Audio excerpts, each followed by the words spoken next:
FARDC. La FARDC. Jusqu'à preuve du contraire. Comme qui?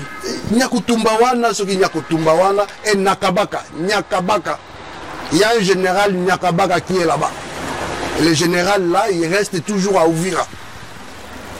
Donc, les agents à Bango. Pourquoi va recréer G maintenant? C'est ça qui dérange aussi les Congolais. Va créer G maintenant parce que il y a un problème parce que selon l'accord on a Bango il y a le 31 décembre. La décembre il faut quand même Makamunyoso et si là l'élection est salama. Non, élection au salamate. L'élection au salamate, il faut créer un climat pour tous organiser les sous bakutana basolola. Ba politiciens bakutana les sous basolola. Il y a un lieutenant dans l'armée congolaise. Nous avons parlé avec les lieutenants qui sont payés que $60, alors qu'aujourd'hui au Congo, nous avons deux personnalités, parce que Joseph Kabila réellement a tenu paye n'a été, parce qu'il a aussi exagéré. Mais Etienne Tshisekedi et Messieurs Kizenga sont payés $60 000 américains payent Nabango, alors que tous les anciens premiers ministres sont payés que $10 000. Alors maintenant, vous, étant qu'homme politique, quelle est votre vision sur ce point des salaires au Congo? Il faut que Senga ou le Moutou Banoma qui soit en disant ministre Nabiso, il y a diaspora. C'est qui ministre de la diaspora? Ministre de la diaspora, Emmanuel Ilunga. Atika ko traité biso ba diaspora le rôle à petit monsieur. Nous sommes des grands messieurs. À traiter biso te ba petit monsieur. Ceux qui promettent et locaux à ebanengeni, ceux qui sont limités. Il y a autre s'excuser on prend la biso. Il y a bisa biso que non enrôlement et ko sala matin, ce ko ke Kinshasa te. Ke ko yebisa batu. Les Congo AL News, première chaîne d'info.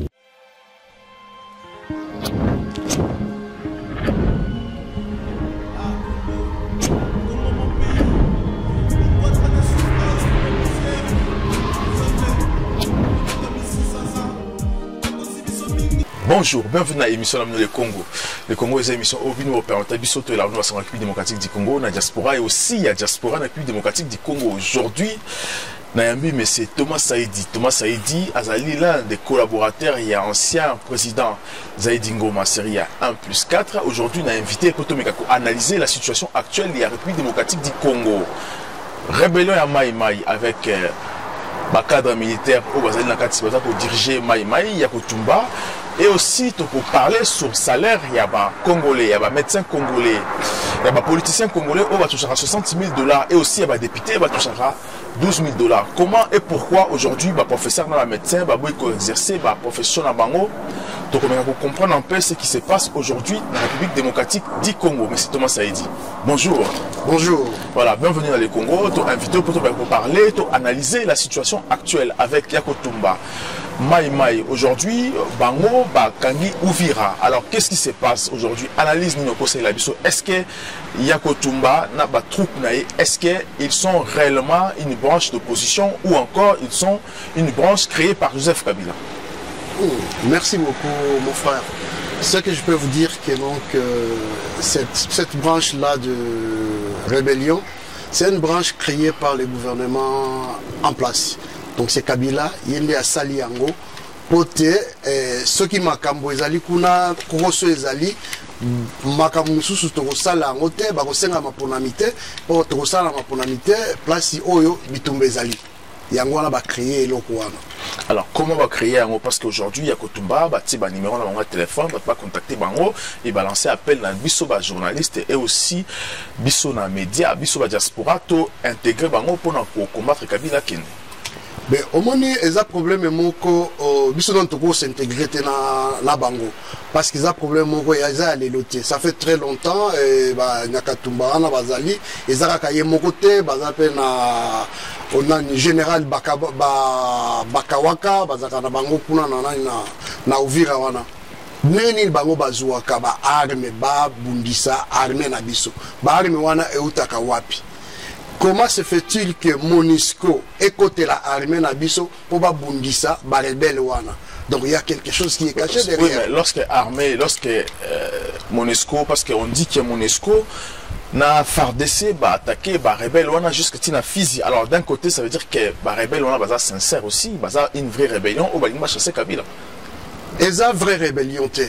bati yango nengwana ezala lokola vraie rébellion parce que ça fait très longtemps batwana bazalaka wana jusqu'à aujourd'hui ba poche wana ya ba rebelle wana ezalaka kana est wana parce que liboso ezalaki na Beni ba changer côté bakena Uvira na Fizi c'est juste pour babenga na Kabila ben na Beni kuna eza batu mususu na Beni kuna balobaka ezali FDLR ezali travailler na ba mai oui ba travailler na ba mai FDLR wana ezali ba rebelle oyo ya Uganda ce sont des Ougandais ba esiko kufana na République démocratique du Congo en connivence avec bakonzi na biso parce que bafandi kuna pamba te parce que ba rebelle wana ba rebelle Ougandais bafanda kana mboka na biso baza côté ya ba Beni kuna.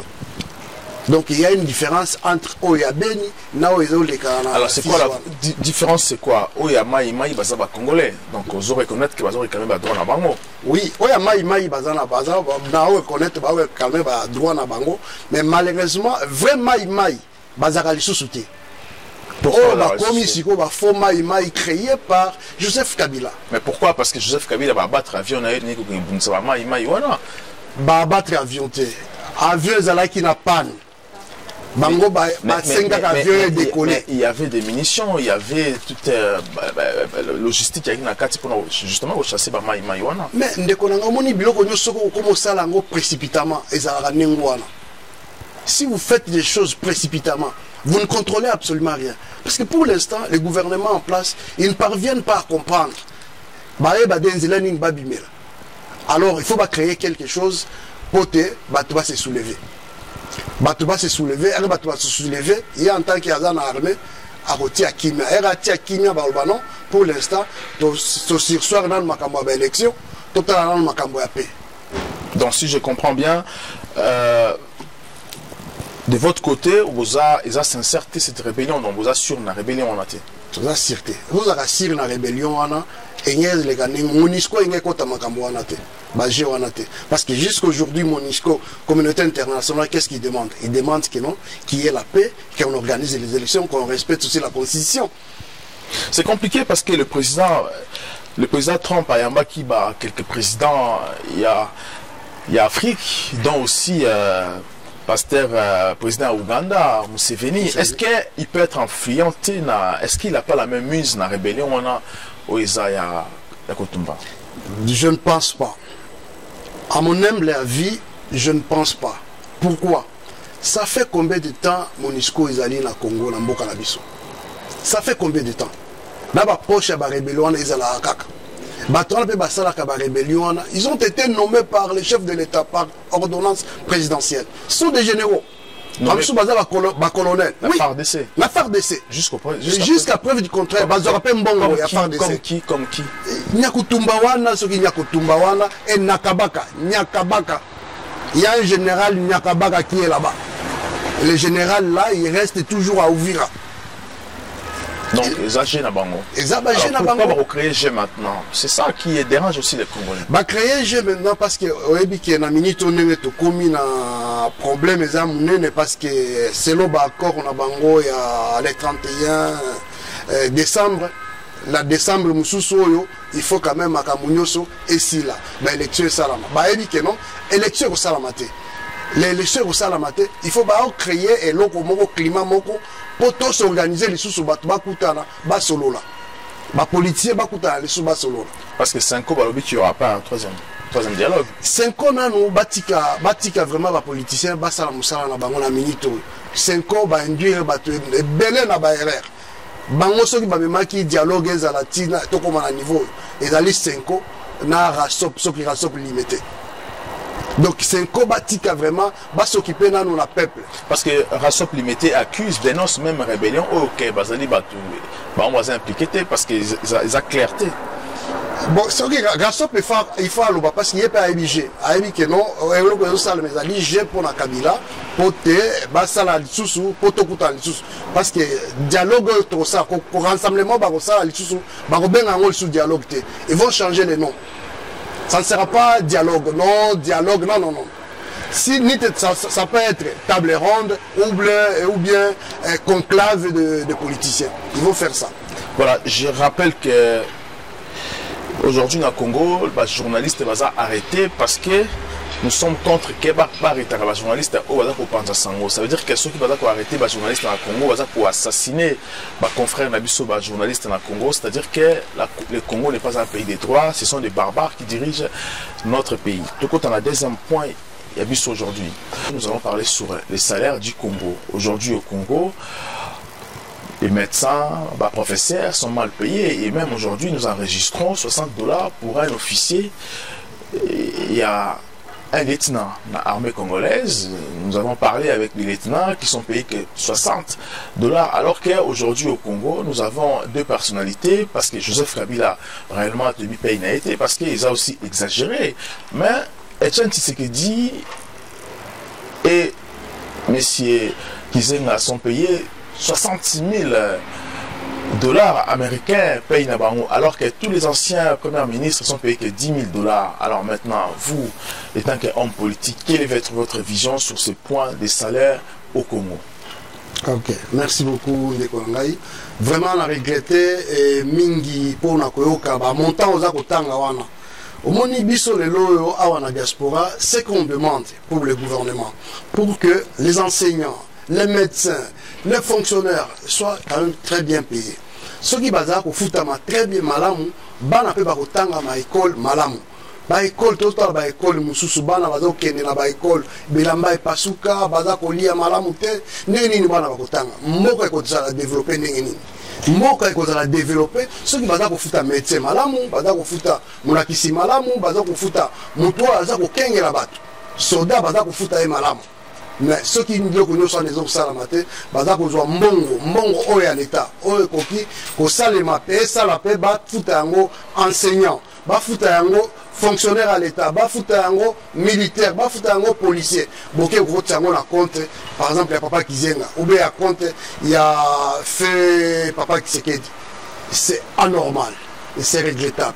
C'est pour cela que tous os là vraiment ma ponani et salama pour makamunyo soit ici là. Mais comment on peut salama parce que nous la diaspora vous avez responsable jusqu'à présent aucun diaspora a osé dire aussi que nous aussi nous irons au table de négociation pour ce qui va se passer. Écoutez, Ndekolangai biso toujours loba nengwana si balobi que diaspora parce que moni diaspora ngo tozali mangomba ezali ebele. Il faut que tout sangana. Kosangana eza moi pasi bato baza ko diviser biso ba politiciens au baza ta Kinshasa. C'est eux qui viennent ici pour diviser quand même la diaspora. Pourquoi baza diviser bien? Baza ko diviser pour la nini parce que ceux qui bango ba diviser en côté biso to la forcément ko munene. Mais pourquoi vous avez initiative aussi de comprendre cela et ensemble et écarter les gens qui sont faibles au balandi ba politiciens? Wana eloko zolo bana c'est ça normal et ça peut bien.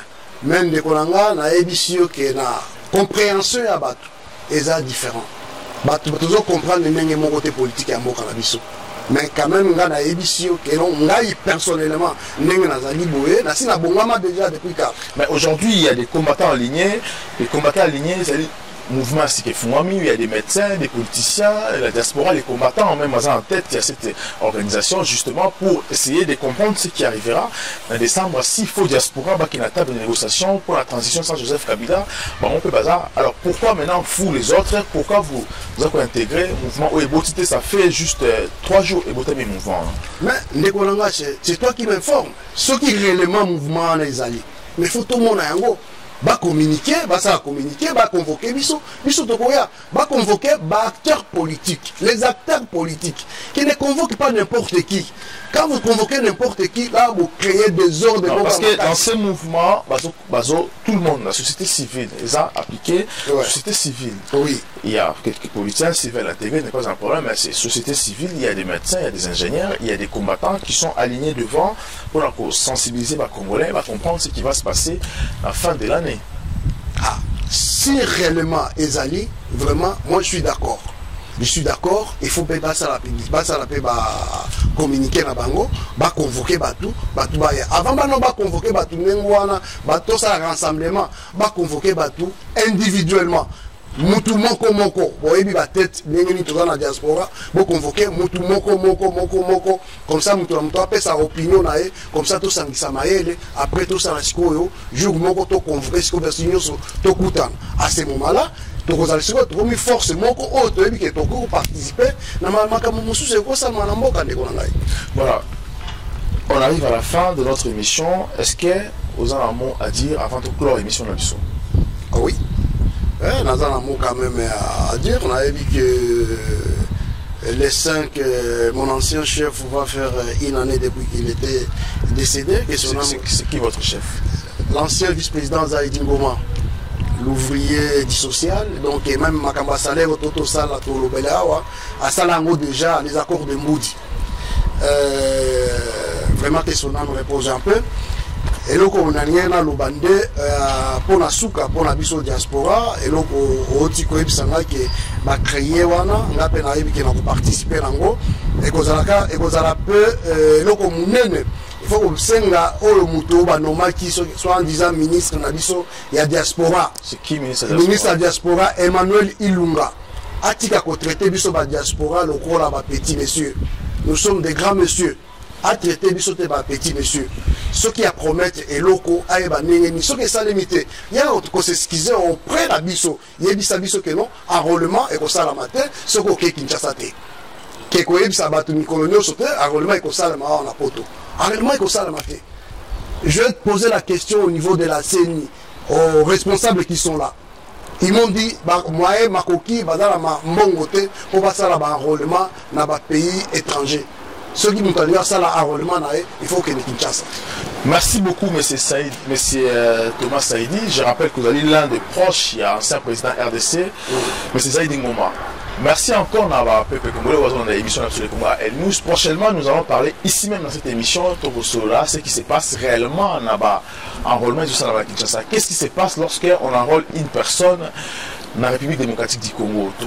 C'est qu'on a beau comprendre un peu vérité, c'est quoi et pourquoi Joseph Kabila panique la Kinshasa. Parce que n'oubliez pas qu'aujourd'hui les Congolais sont déterminés pour dire à Kabila au revoir en décembre. Qu'est-ce qui va se passer? Les abattements auto aborder l'émission d'Abisso et surtout vous s'abonner largement à l'émission d'Abisso, vous partager l'émission, vous s'abonner parce que là aussi pourquoi Etienne Tshisekedi et M. Kizenga Bazaf payé $60 000 et Kabila payé exagéré aussi. Franchement, te reparlons sur l'émission honnête, je suis congolais parce que c'est vrai, je suis congolais. Kabila nous tue. À très bientôt. Les Congo à El News, première chaîne d'info.